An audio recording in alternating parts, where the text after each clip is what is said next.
Okay, find a small piece of flat 6061 aluminum, and in this case flat means it's got a flat side and another flat side where both sides are parallel, and small means that it's at least 1/4 of an inch tall, 0.250. Then measure the width of your material with a pair of calipers. Mine is 1.525. I'm going over just a little bit. Make yourself a drawing with that measurement indicated as the width. Then set your calipers to 0.125, 1/8 of an inch, and lock them. And use the top jaws of the calipers to draw a pencil line on your material at 0.125 inches. Add your 0.125 line to your drawing and imagine that this is the amount of material that you are going to apply clamping force to in the jaws of the vise. And calculate the area. Area equals width times height, so in my case, area equals 1.525 times 0.125 for a total of 0.1906.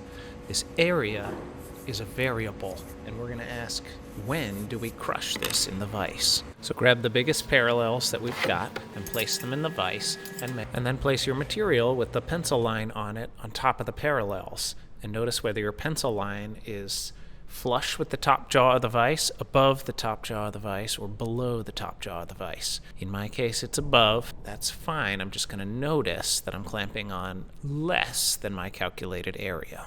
Now use the vise handle to close the jaws of the vise until you can get a gentle, snug fit on your material. And you might find, like I did, that 2 parallels are too thick. My material was thinner than the 2 parallels, and so it wouldn't fit.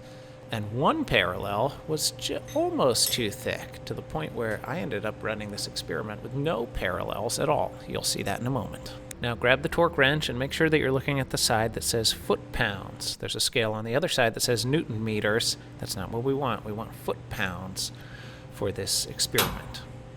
Unlock the torque wrench so that you can adjust the amount of foot-pounds. Set the torque wrench to 10 foot-pounds, which is very light. You should be able to feel the click with just a finger or two.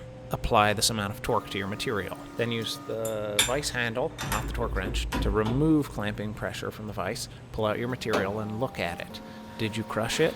If not, put it back in for 20 foot-pounds, and then 30, and then 40, and then 50, and so on until you crush it. And you'll know that you've crushed it because you'll be able to feel it with your fingernail, and you'll be able to see the crush line under the microscope.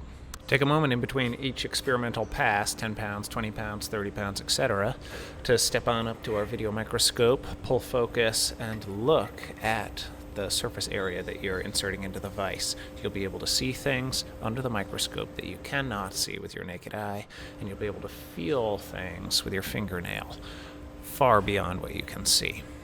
When you find the line, and just barely when you find the line, stop there and mark your material as crushed. This crushing is what we're wanting to avoid when we're working on real parts.